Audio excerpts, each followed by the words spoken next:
buen inicio de semana y si usted está descansando, qué bueno y qué bueno que está en la mejor sintonía de TN Todo Noticias. Julio, ¿cómo estás? Buenas noches. Sandy, buenas noches. Qué alegre, ¿verdad? Que estén descansando, nosotros trabajando acá para usted porque el análisis no puede terminar. Pero hoy, si me permites, un motivo de emoción más. Dentro de una semana estaremos llegando a nuestro primer aniversario acá en A la Medida. ¿Qué te parece? Un año se pasa volando, pero bueno, aquí tenemos los análisis de la noche para continuar así, pues aportando ese estudio para que usted desde casa, de donde nos sintonice, pueda también analizar y formar su propio criterio. Tienes toda la razón. Si me permites, como todas las noches, puedo adelantar uno de estos temas. Solo uno, Sandy, claro. A ver, ¿tú te puedes imaginar que no te sientas segura ya ni siquiera en los cementerios? Por Dios, no es la ciudad de La Paz, donde están los muertos, donde están reposando y nosotros vamos a visitarlos. Pues, Sandy, ya ni siquiera los cementerios de nuestro país son lugares seguros, ¿sabes tú? Vamos a estar analizando este tema y usted va a saber por qué estamos abordando esta situación aquí en A la Medida. Pero le dejamos entonces con los titulares. Bienvenidos.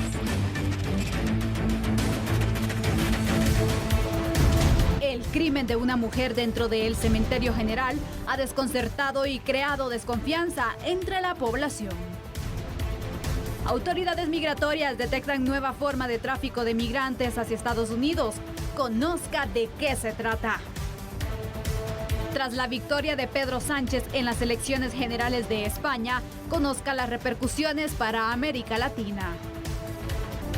La cartera de educación evaluará a alumnos de nivel primario y básico en lenguaje y matemáticas. Vecinos de las colonias Berlín y Hamburgo en Misco temen que de un momento a otro sus viviendas caigan al vacío.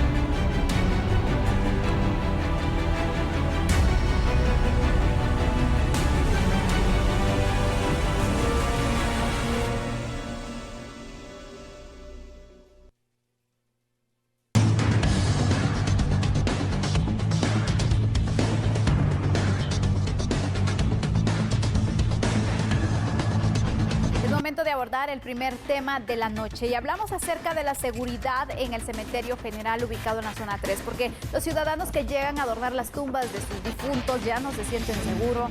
Han indicado esto derivado a distintos hechos que se han reportado tanto dentro como fuera de este lugar.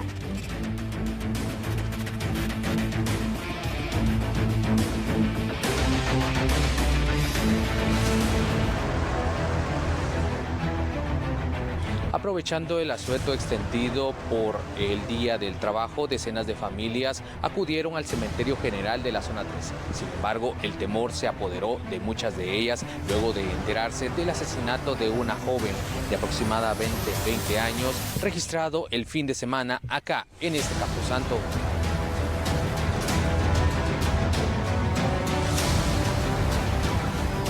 Se miran muchas cosas malas aquí, muchas personas malas, ¿verdad? Entonces sí, yo pienso que deben reforzar la vigilancia, porque ambos aquí, ¿verdad? De este lado, incluso nosotros hemos venido seguido, ¿verdad? Porque lamentablemente han fallecido muchos familiares cercanos a nosotras, ¿va? Y hemos estado viniendo muy seguido aquí, va a visitar aquí el cementerio. Pero lamentablemente, como le digo, ¿verdad? Hay que poner mayor seguridad, porque sí está muy peligroso, ¿verdad? Que tendría que ser un lugar de paz, es un lugar de inseguridad. Sí, la verdad que sí, hay bastante inseguridad. Nos da un poquito de miedo, porque mi modo no estamos salvos de lo que pueda pasar, ¿verdad? Pero ahí se nos murió un ser querido, ¿verdad? Y lamentablemente nosotros no tenemos pues un cementerio de lujo para enterrarla, ¿va? Entonces ellos decidieron pues nosotros no podemos tener más posibilidades, ¿verdad? De enterrarlo en otro cementerio más que no haya tanto peligro, ¿verdad? Porque aquí sí da un poco, sí, aquí tenemos temor pues, porque a cualquier ratito puede pasar algo. O yo pienso de que debían de poner más seguridad, ¿va? Porque uno lamentablemente tiene que venir aquí a ver sus familiares, ¿va? Entonces, nada más de dejarle las cosas a Dios y que Dios bendiga a esas personas que asesinaron a la joven, nada más, Dios los bendiga. Claro, se debería de reforzar. Reforzar, sí, pero no hay mucha, por lo que he visto yo, pues. Lo que tendría que ser un lugar de paz se ha convertido en un lugar de inseguridad, según lo manifestaron entrevistadas. Asimismo, se trató de conversar con autoridades administrativas del Campo Santo. Sin embargo, se nos indicó que estarán atendiendo hasta este martes. Con imágenes de José Luis de León, reportó Daniel Collín.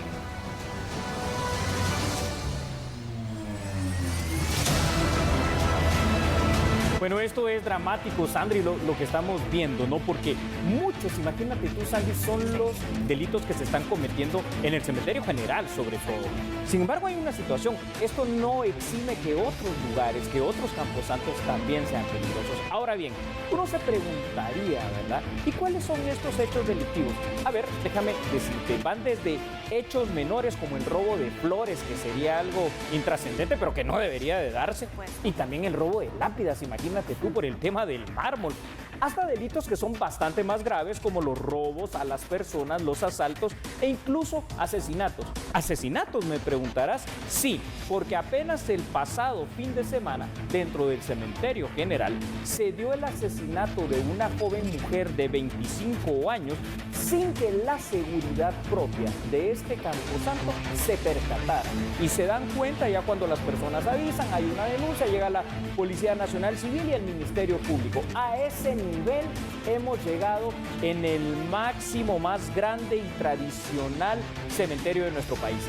Pero mira, hay que analizar muy bien por qué este cementerio se convierte en un lugar vulnerable para que se cometa este tipo de delitos. Incluso hay quienes no se ha podido confirmar este tipo de casos, pero indican que es un lugar propicio para que incluso se puedan dar hasta violaciones, imagínate.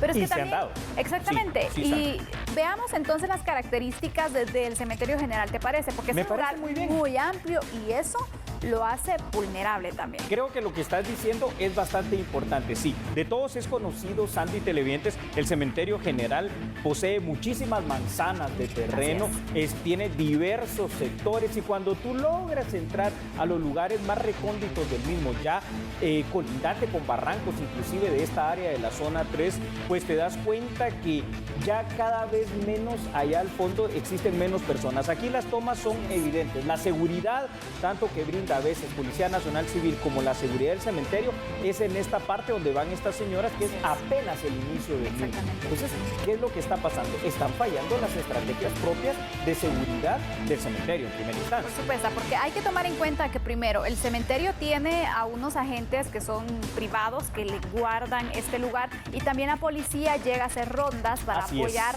en el resguardo de este lugar, de este cementerio, pero hay que mencionar que al final se convierten en pocos elementos porque no tienen ni siquiera más de 10, o sea, es un número muy bajo el que se tiene en el cementerio general para poder de esta forma dar la seguridad que toda la población necesita al momento de llegar y visitar este punto, porque fíjate que, por ejemplo, en el cementerio general, primero te puedes perder muy fácil porque es muy grande, lo mencionábamos. Segundo, cuando tú quieres gritar o pedir auxilio, algo es muy complicado escuchar, fíjate, y ya hemos hecho incluso la prueba en algunos trabajos periodísticos donde es muy complicado incluso. Entonces, si tienes a una víctima, grita, pide auxilio, es muy complicado que la vayan a escuchar, especialmente cuando se van a lugares más alejados, que obviamente allí ya se pierde cualquier tipo de contacto. Tienes absolutamente toda la razón.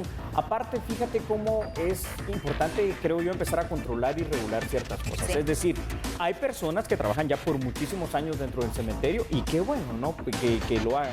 Pero también algunas, no todas, de estas personas que tienen todos esos años de trabajar allí, pues son los que están precisamente en esa complicidad para desde ese pequeño hurto de flores hasta el tema de las lápidas. Las jardineras. Las jardineras. Y sabes una cosa, a través, por ejemplo, de otro programa de investigación acá de Albavisión, como lo es Expedientes, en un programa muy específico, se da inclusive el hecho de que vienen y sacan a los cadáveres, no solo porque los sacan y ya tú después no sabes ni dónde está tu familiar profanando las tumbas, sino que para ver si tienen algún elemento que sea valioso, desde un diente de oro, imagínate hasta dónde llega la perversión, Sandy, hasta algún anillo, un reloj o algo que sea valioso. Entonces, en esa situación estamos. Pero mira, tenemos otros datos también, Julio, porque hay que tomar en cuenta que, por ejemplo, no solamente el Cementerio General ha reportado este tipo de casos de hechos de violencia, sino que también se han reportado en otros lugares. Y hay que mencionar que, por ejemplo, el 1 de marzo se hizo público que al menos 45 denuncias existían ya en el Ministerio Público relacionadas con la profanación de tumbas en Quetzaltenango, imagínate. ¿Te imaginas tú? Y bueno, si nos vamos a otro punto de nuestro país, en Uspantán, Quiché, por ejemplo, el 18 de diciembre del 2018 se reportó la violación de una mujer en el camposanto de este lugar. Imagínate, un camposanto que es más pequeño que el Cementerio General, pero donde también se cometen este tipo de fechorías. Más fácil de controlar en teoría, pero vemos que no, ¿verdad, exactamente. Sandy? Y otro caso que también se ha reportado, esto fue el 17 de septiembre del 2015, donde vecinos de Retaluleu denunciaron los constantes asaltos, tanto adentro como fuera del cementerio de San Sebastián. En este lugar los delincuentes además se dedican a destruir los nichos. Es decir, la frase de que descanse en paz prácticamente se quedó en eso, porque no los están dejando. Ya ni siquiera en el cementerio se puede encontrar esa paz, ya ni siquiera en los camposantos se puede estar seguro. Cuando tú mencionas esto, por ejemplo, de Uspantán, que lamentable porque es pequeño, cuando tú mencionas el tema del Cementerio General, lo conozco perfectamente, el de Quetzaltenango, inclusive con sus leyendas tan lindas que tiene de Baniushka, ¿verdad? Para quienes no lo sepan, pues Baniushka, una gitana allí que está enterrada, a la cual le llega a rendir mucho culto y romería precisamente los quetzaltecos. La historia no me da tiempo de contarla acá, pero usted ya lo sabe, Baniushka, vaya e investigue, por favor. Pero volviendo a este tema, realmente, si pasa en el Cementerio General, si pasa en Quetzaltenango y en Uspantán, que no te quepa la menor duda, Sandy, que está pasando en otros lugares del país. Quiere decir que hay un absoluto olvido y poca importancia para el tema de la seguridad en los cementerios, ¿eh? ¿Qué se tiene que hacer, Julio? Porque mira, primero, muchos quisieran gran cantidad de elementos de la policía, gran cantidad de elementos o de policía privada en los cementerios, pero sabemos que todo esto requiere costo y, por ejemplo, también no es posible que se puedan desplegar a tantos policías para un lugar cuando también las calles necesitan ese resguardo. Entonces, ¿qué podemos hacer? Qué complicado se observa este panorama. Bastante. Habría que ver cuál es precisamente aquel presupuesto que maneja el Cementerio General. Me refiero, en este caso, ¿quién está a cargo del mismo? El Ministerio de Salud. Entonces, lo primero que deberían de hacer fuera de tener mejores rondas de vigilancia, porque seguramente es difícil tener más agentes, tener una coordinación también bastante certera y efectiva con la Policía Nacional Civil. ¿Y por qué no pensar en invertir, por ejemplo, en cámaras? No necesitas a tener hombres haciendo rondas en tantos lados si tienes un buen sistema de videovigilancia que te permita, eso sí, tal vez transportándote en moto por lo extenso que es el Cementerio General, llegar a lugares donde efectivamente esté ocurriendo algo extraño. Pero como no hacemos nada, ojo con esto, y por eso es importante advertirlo acá en A la Medida, de aquí a unos 5 años, si se sigue sin hacer nada, el Cementerio General va a ser tan peligroso como cualquier área roja, ¿sabes? Por supuesto, y algunos indicaban, incluso guatemaltecos, que ya no hayan que hacer para poder tener esa tranquilidad al visitar el Cementerio General. ¿Por qué no tienen mayores controles en la puerta principal? Indican. Y es que el problema también es que no todos los ladrones, por ejemplo, entran por la puerta principal, sino que hay también puntos que están exactamente y en los cuales pueden entrar y salir sin ningún tipo de problema y sin que los detecten. Eso que estás diciendo me parece genial, porque el análisis nos debe de llevar hasta ahí. Recordarás que decía que en la parte de atrás, ya en lo más recóndito del cementerio, colinda precisamente con los barrancos que están en el área de la zona 3. Y ahí pueden ingresar y salir cualquiera que ya conozca esa área y con plena y completa impunidad. En fin, hemos tratado en este día, precisamente acá en vivo, completamente, siendo el 29 en este caso de abril y estando pues en ese asueto del Día del Trabajo, pero para nosotros no, sirviéndole con muchísimo gusto el hecho de decirle cuál peligroso y qué tanto están los camposantos guatemaltecos, particularmente el Cementerio General, Sandy. Y esperemos que pronto se puedan tomar acciones al respecto para darle esa tranquilidad, esa seguridad a los visitantes y que no se pierda también la tradición de poder visitar las tumbas de quienes ya se nos han adelantado. Así es, en una expresión muy coloquial guatemalteca y ad hoc para lo del cementerio. Dios te oiga, porque quizá él sí nos pueda ayudar. Ahora, hay otro tema de análisis y esto te va a sorprender, Sandy. A ver, en Guatemala se falsifica de todo y en Centroamérica esto es un problema bien grave. pero ¿qué me dirías si te digo que se están falsificando familias? ¿Y con qué objetivo? Bueno, cuando regresemos de la pausa le daremos a conocer el segundo análisis de la noche. De momento nos vamos a un cuarto, ¿te parece? Claro que sí. Usted no cambie porque somos a la medida.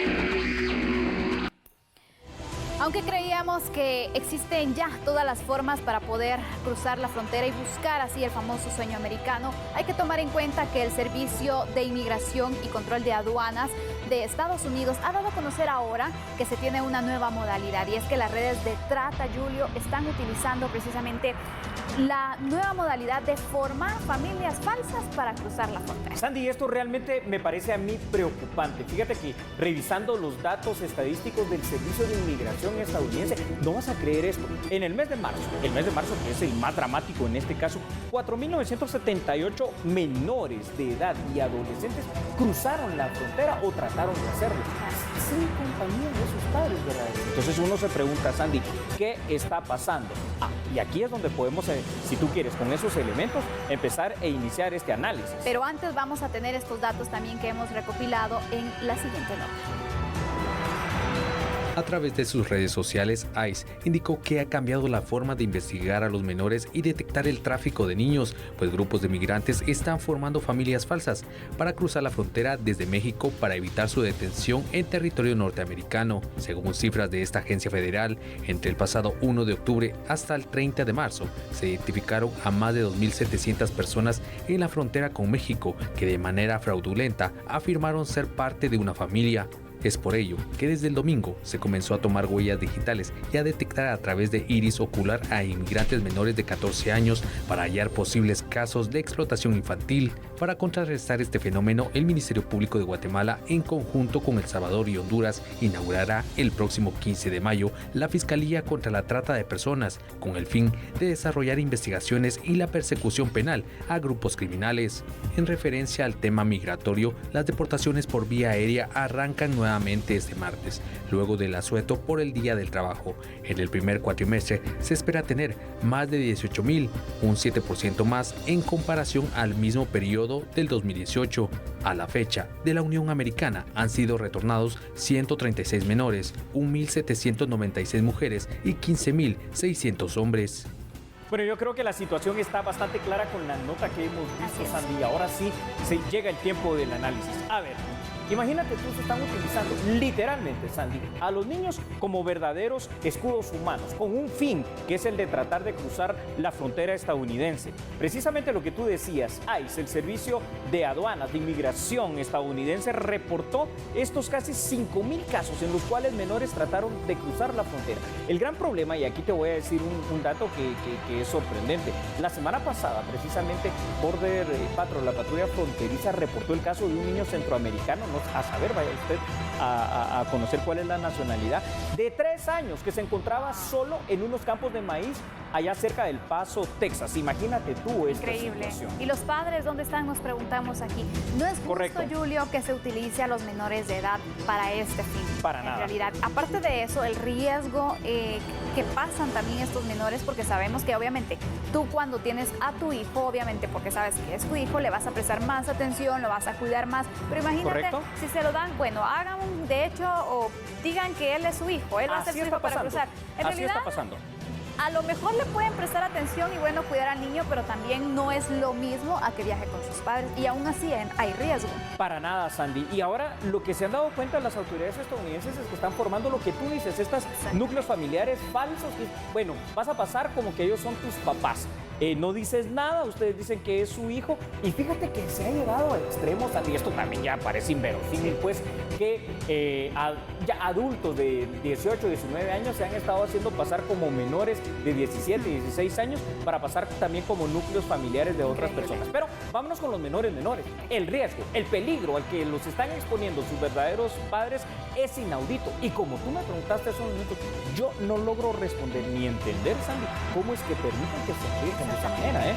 Definitivamente no, Julio. Y tenemos otros datos para que de esta forma continuemos con este análisis, porque también hay que tomar en cuenta que ya se están tomando ciertas medidas por parte de GAIS, derivado también de estos casos que se han registrado donde se reporta esta nueva modalidad, formar familias falsas. Por eso es que se han incrementado estas medidas para poder de esta forma evitar que se hagan pasar entonces por familiares. Están teniendo mayores preguntas, mayores controles y así pues tomar el control sobre esta situación para evitar que se pueda convertir en la modalidad de moda, si lo queremos llamar así, porque imagínate, ellos ya encontraron los tratantes. Bueno, esta es la forma en la que podemos generar dinero, porque hay que llamarlo así. Estas redes en realidad lo que están haciendo es lucrando con el sueño de otras personas. Has dado en el punto medular del tema. Estamos hablando de redes de tratantes de personas, porque el tema de utilizar a estos niños al final de cuentas vuelve a calificar dentro de la trata. Ahora, yo no sé, pero me permite recordarte a ti, a los televidentes, esto de los menores se llega a ser tan dramático que en diciembre del año pasado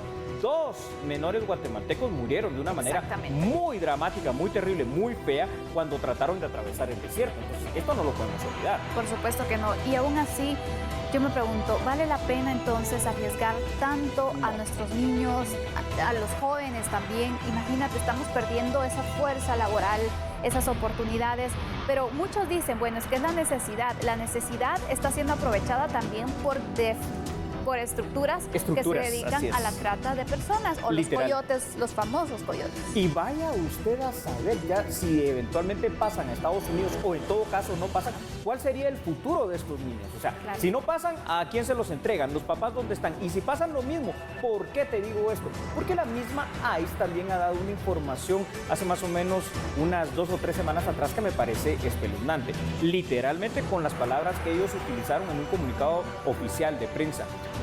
Están desaparecidos, aunque están bajo su custodia. Explico por qué después desaparecidos, al menos 5,000 niños de origen centroamericano, particularmente guatemaltecos, porque con aquella política en las cuales los separaron y los llevaron a varios centros de protección a lo largo y ancho de todo el país de Estados Unidos, ahora no saben ubicar de quién es cada niño, no tienen los datos pertinentes. Y estos niños, ¿cuál va a ser su futuro? ¿Qué es lo que va a pasar con ellos? Muchos de ellos ni siquiera saben hablar, son tan pequeños. Imagínate, los datos que se tienen hasta marzo, según ICE, es que 4,978 niños y adolescentes que pretendían cruzar la frontera estadounidense. Estos son los datos que ellos han indicado. Imagínate, solo hasta marzo. Estos son los datos que se tienen y son preocupantes. Y entonces estas estructuras están, repito, formando estas familias falsas para buscar los beneficios o los privilegios con respecto a la documentación y el trato también en la permanencia del país. Pero, ¿qué tanto pueden obtener este beneficio o los están engañando? Ahí está, Sandy.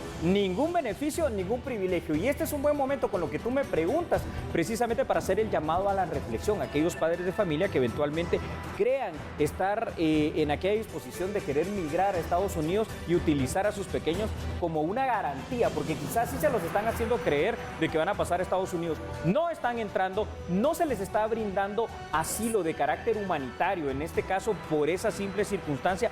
Más bien están poniendo en riesgo a los menores en esa larga travesía y más bien están poniendo en riesgo de que sean separados los núcleos familiares y que después el volver a unirlos sea una cosa legalmente muy difícil. No garantiza nada, Julio. Y mira, dentro de todos los casos que se registran, conozco especialmente uno que llevan 3 años buscando ese tipo de beneficio. Llegaron a los Estados Unidos, pero no tienen garantizado nada. 3 años, Julio, y aún su futuro es incierto. Es verdaderamente incierto. Y ahora también tenemos que recordar en este tema, y esto nuevamente un llamado para todos nuestros compatriotas y los hermanos centroamericanos que nos puedan estar viendo, particularmente del Triángulo Norte. Número 1, México, antes de que Andrés Manuel López Obrador en diciembre del año pasado asumiera formalmente la presidencia, él había dicho que podían pasar y entrar y les daba un estatus temporal benéfico, pero México ha cambiado esa política y entonces ahora la frontera México-estadounidense se está convirtiendo en una situación bien difícil. Primero, porque en México los están deportando a muchos de ellos y luego, sobre todo en la frontera con El Paso, Texas, ahí no entra nadie. Por el momento, nadie. Así que usted no se deje engañar por una falsa ilusión. Por supuesto, y sabemos también que, por ejemplo, en el caso de los tratantes, de los coyotes, bueno, si mucho existirán 2 oportunidades en las cuales puede llegar, pero también algunos han indicado, bueno, a medio camino ya no sabemos nada de la persona que supuestamente nos iba a cruzar, nos iba a ayudar. Entonces, varios se han dado cuenta de que en realidad algunos los engañan, les cobran mucho dinero. Así es. Y con esta situación que en realidad no les garantiza nada. Así que el llamado es que por favor piénselo muchas veces, cuide su vida y sobre todo piense por la vida de sus hijos si piensa mandarlos de esta forma a los Estados Unidos. Yo creo que la conclusión que has dado, Sandy, es el excelente corolario para este tema. Así que ahí está el llamado de nosotros acá en A la Medida para que lo piense y no lo haga. Es un gran riesgo. Y ahora vamos a ir con otro orden informativo. Bueno, y a ver, hoy lunes 29 precisamente de abril, muchos tuvieron el descanso del día 1 de mayo, que es el Día del Trabajo. Sin embargo, escuche usted, los trabajadores de la Universidad de San Carlos de Guatemala no gozaron el día de hoy de ese descanso. Y usted dirá, bueno, pobrecitos, si no van a descansar. No, al contrario, lo van a hacer, pero de una manera diferente. Y aquí en A la Medida usted va a tener la información. Vea la siguiente nota, por favor.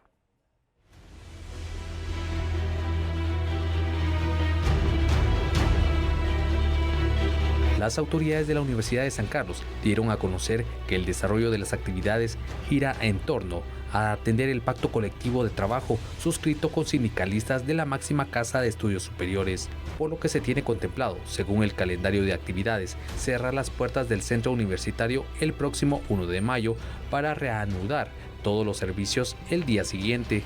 Se contempla que los grupos sindicales participen el miércoles en la tradicional marcha en conmemoración por el Día del Trabajo, que partirá desde el Monumento al Trabajo ubicado en la zona 5 capitalina.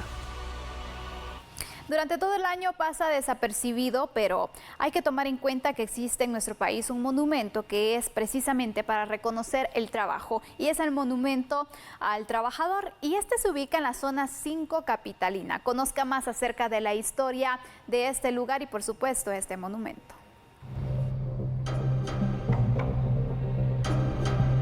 Ubicado entre la 26 calle y 26 avenida de la zona 5, el Monumento al Trabajo o Muñecón se ha convertido en el punto de partida de las marchas sindicales cada 1 de mayo.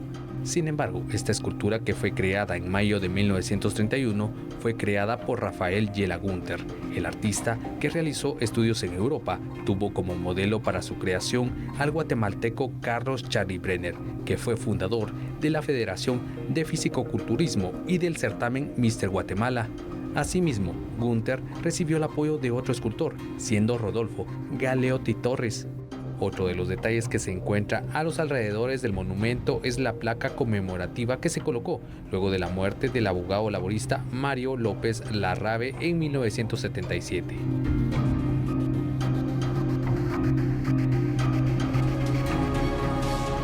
Y el siguiente tema de análisis, Sandy, hablaremos precisamente de lo que pasó ayer en el Reino de España, donde Pedro Sánchez y el PSOE resultaron ser los grandes ganadores, pero no digo más hoy. Por supuesto, ¿quieres saber cuáles serán entonces esos beneficios que podría traer para Latinoamérica? Lo vamos a analizar, pero después de la pausa. Siga con nosotros. No cambies, somos A la Medida.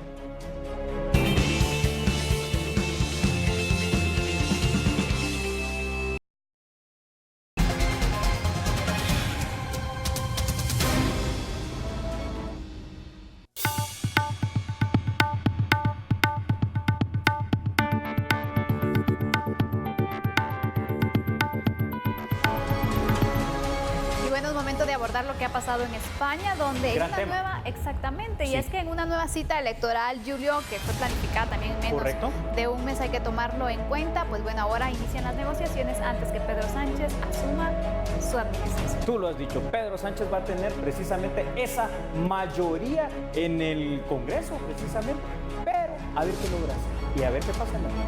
Ojo con eso. Bueno, ahora vamos a conocer el resultado de estas elecciones y también un poco más de detalles de cómo estuvo la jornada.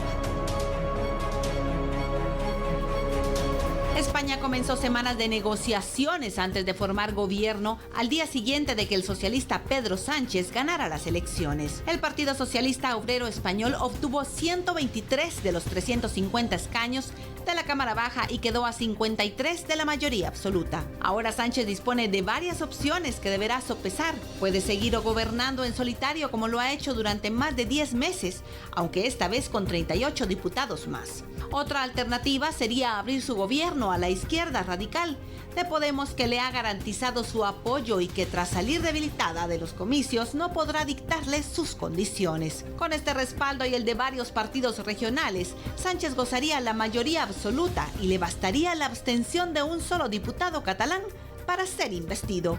Una tercera opción sería ampliar su coalición con Podemos a los separatistas catalanes de Esquerra Republicana de Cataluña, que aunque en los últimos meses se han mostrado más moderados, no dejan de ser un aliado incómodo con su planteamiento de negociar un futuro referendo de autodeterminación, algo inaceptable para Sánchez. Una mayoría más simple matemáticamente sería la suma entre socialistas y liberales de Ciudadanos, pero el Partido Liberal y Antiindependentista de Alba Rivera rechaza esta posibilidad. El 26 de mayo los españoles volverán a las urnas para votar en elecciones municipales europeas y también regionales en 12 de las 17 autonomías del país. Antes de optar por una opción u otra, el líder socialista podrá tomarse tiempo para reflexionar y medir fuerzas de forma definitiva. Bueno, pues ahí lo tiene usted. Precisamente el Partido Socialista Español, que es el PSOE, ha ganado. Pero a mí me llama la atención algo, porque vamos a hacer la vinculación de estas elecciones en España con el ámbito latinoamericano y, ¿por qué no decirlo, Sandy, con el ámbito guatemalteco? Claro que sí. ¿Sabes una cosa? Más del 60% de los ciudadanos españoles empadronados llegaron a votar el día de ayer. Ya solo eso nos hace ya un llamado a la reflexión de que ojalá en Guatemala pase algo similar. Exactamente, y que se pueda superar incluso este porcentaje, Julio, porque necesitamos. Y analizando otros datos que también tenemos, quisiera que tú nos pudieras compartir también de cómo marchó esta jornada, que por cierto, pues bueno, también fue muy sorpresiva, ¿no? Fue una jornada bastante sorpresiva donde creo que nadie se esperaba una victoria tan contundente. Tal vez sí la victoria, ¿no? Porque Pedro Sánchez ya está ejerciendo la jefatura de gobierno desde el año pasado. Sin embargo, el hecho de que ganaran tantos escaños dentro de lo que es el Parlamento español, eso no se esperaba. Y aquí hay unas situaciones bastante interesantes. A ver, Pablo Iglesias, el líder de Podemos, que es un movimiento también bastante socialista y más orientado hacia la izquierda, pues había generado bastante expectativa y había venido creciendo en demasía. Sin embargo, yo creo que dos cosas le costaron a Podemos el hecho de no tener un mejor resultado: aliarse a Teherán, ¿verdad?, con el radicalismo del Islam, y aliarse a Nicolás Maduro, que es un impresentable y un dictador latinoamericano. Eso pesó mucho en esto. Por eso, ahora, por 9 puntos por encima de conformidad a las elecciones también parlamentarias del año 2016, el ciudadano español se presentó a votar y no se había dado en las últimas décadas una participación tan grande. Sin embargo, te digo algo, Sandy, no es suficiente, aún con esa enorme mayoría que tiene ahora el PSOE en el Parlamento español, para poder tomar decisiones, digamos, ellos como una aplanadora. ¿Por qué? Porque hay más de 300 diputados al final de cuentas. Necesitan sí o sí la alianza de uno de los partidos denominados medianos o pequeños para poder gobernar y encontrar esa gobernanza en España. Eso va a ser fundamental también, Julio, porque obviamente necesitan esos aliados para poder llevar a cabo las propuestas que vayan a tener y que se aprueben también en el Parlamento. Cámara, pero hay un problema, y el problema tú lo mencionaste muy bien cuando estabas dando la nota y luego empezabas a hacer este análisis. Si me permite, retomando tus palabras. A ver, el tema de estas comunidades autónomas, sobre todo la comunidad autónoma de Cataluña. Sabes que durante los últimos 2 años ha estado insistiendo precisamente en el tema separacionista, y esto habrá que ver realmente cómo lo logra manejar Pedro Sánchez y el PSOE dentro del Parlamento. Encontrar con la Cataluña realmente un ambiente de paz y de tranquilidad va a ser difícil, y ahí va a tener su principal oposición. Julio, para ir finalizando ya con este análisis, ¿qué expectativas se tienen con este triunfo con Pedro Sánchez al frente de España para Latinoamérica, por ejemplo? ¿Cómo están las relaciones y si se podría tener algún tipo de beneficio? ¿Qué se espera? Sí, yo creo que lo que esperamos todos acá en Latinoamérica con el triunfo del PSOE es lo siguiente. Bueno, Lamentablemente, aunque te decía, me cae muy bien la figura de Pablo Iglesias, creo que es mejor el triunfo del PSOE para Latinoamérica, porque sus vínculos significarán que serán con la ayuda que mantiene en países como Guatemala a través de la Agencia de Cooperación Española van a continuar. Entonces no creo que vaya a cambiar de una manera muy dramática, y será en todo caso los gobiernos latinoamericanos también que a través de sus relaciones diplomáticas con el Reino de España logren encontrar ese punto de equilibrio con el PSOE para hacer algo, o sea, atraer más inversión, atraer más turismo y por supuesto, Sandy, tener mejores relaciones diplomático-comerciales con el Reino de España. Al final de cuentas, amada por unos, odiado por otros, el país que conquistó estas tierras. Por supuesto, y bueno, es la expectativa que se tiene y así se encuentra la situación en España. Ahora vamos a continuar con otras noticias.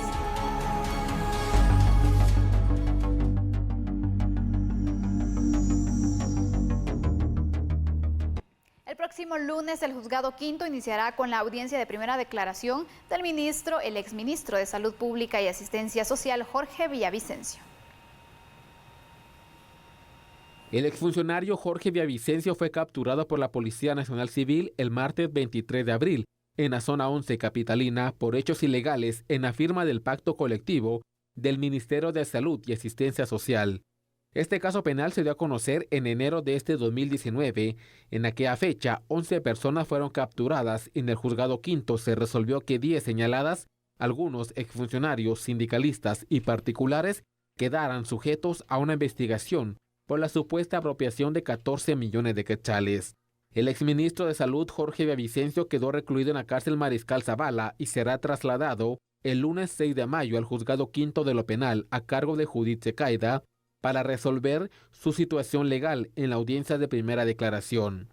La investigación de la Fiscalía contra la Corrupción del Ministerio Público es incorrecta al convertir temas administrativos y laborales en penales, afirmó Jorge Villavicencio a su ingreso a la Torre de Tribunales el pasado martes, cuando fue capturado por la Policía Nacional Civil.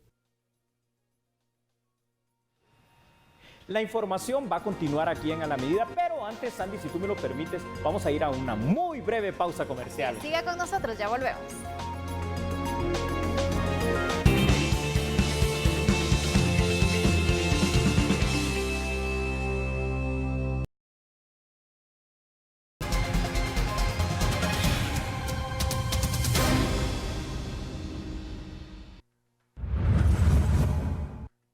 Muchas gracias por seguir en sintonía de A la Medida. ¿Sabe usted que el Ministerio de Finanzas Públicas se mantiene a la expectativa en estos días y en estas semanas? Esto porque espera la integración dentro de lo que es la agenda legislativa de leyes con el tema económico y financiero. Además, también espera que en estos días pueda el Congreso de la República conocer algunos temas relacionados a otros préstamos para nuestro país. ¿Quiere ver la información? Véalo acá en A la Medida. Para las sesiones legislativas de la presente semana, los jefes de bloque del Congreso de la República incluyeron para su discusión al menos 3 iniciativas de leyes económicas y financieras, por lo que el Ministerio de Finanzas Públicas señala que existen avances en estos proyectos. En el caso de las leyes económicas y financieras también son importantes. Yo creo que cuando uno revisa las calificadoras de riesgo, lo que ellos resaltan es lo fragmentado que puede estar el Congreso, pero yo creo que les contraargumento es que aún con lo fragmentado que está el Congreso hemos llegado a consensos, hemos tenido aprobación del presupuesto, hemos tenido aprobación de leyes con respaldo económico, se ha tenido aprobación también de préstamos con destino específico y en el caso también de reactivación económica con el sector café y un nuevo régimen para la devolución del crédito fiscal en factura electrónica. Entonces sí es algo que es importante que como país podamos avanzar y que podamos seguir teniendo resultados con el organismo legislativo. Para la sesión de este miércoles fue agendada la Ley de Competencia Iniciativa 5074, también Ley Orgánica del Instituto Guatemalteco de la Promoción Comercial, Competitividad, Inversión, Marca País e Inteligencia de Mercados, Pro Guatemala 5500, y la Ley para fortalecer la administración del Parque Nacional Tikal Panat. En cuanto a los préstamos, Martínez señaló que muchos de ellos son multianuales, necesarios para el fortalecimiento de instituciones. En ese sentido vemos, por un lado, que los préstamos, por ejemplo, que hemos estado aprobando, son préstamos que van a quedar listos para ejecutar en un siguiente año. Y por el otro lado también vemos que hay otros préstamos que están pendientes de discusión, que son también oportunidad para que el país pueda tener ahorros en tasas de interés, y en este caso también el sector justicia. Hay un préstamo que está en apoyo al Ministerio Público y al organismo judicial, al Ministerio de Gobernación y al IDPP y al INASIF y al OJ por $350 millones. En el caso del préstamo del Ministerio Público, señaló que varios bloques han indicado que será un tema de agenda para las próximas sesiones. Y en mayo el Ministerio de Educación iniciará con las evaluaciones diagnósticas de estudiantes del sector público y también privado, pero para este año se tiene una nueva modalidad, porque también el nivel primario y básico entrarán en esta evaluación. Según el calendario escolar, del 20 al 31 de mayo se realizarán evaluaciones muestrales a los estudiantes de primero, tercero y sexto primaria, mientras que para los estudiantes de tercero básico y graduandos será a partir del 3 de junio. Bueno, tenemos 5 evaluaciones. Muestrales van a ser 3. Primero primaria, tercero primaria y sexto primaria. Muestrales por cuestiones de logística y de recurso financiero. Y luego vienen las censales que van a ser en tercero básico y los graduandos. La intención es dejar una línea base de las mediciones que le sirvan a la nueva gestión que venga y ocupe los puestos en el nuevo gobierno, y que a partir de ellos puedan decidir si continúan los proyectos que nosotros empezamos para corregir la ruta de la mejora de los resultados. Los mejoran, los potencian o los transforman, pero no podíamos irnos sin dejarle a la nueva gestión una línea base que les permita tomar decisiones de entrada en sus nuevos puestos. Ojalá que se logre institucionalizar que en primaria se haga al menos cada 2 años, pero que la de básicos y la de diversificados se haga todos los años. En total serán más de 400,000 estudiantes a ser evaluados en las áreas de matemática y lenguaje.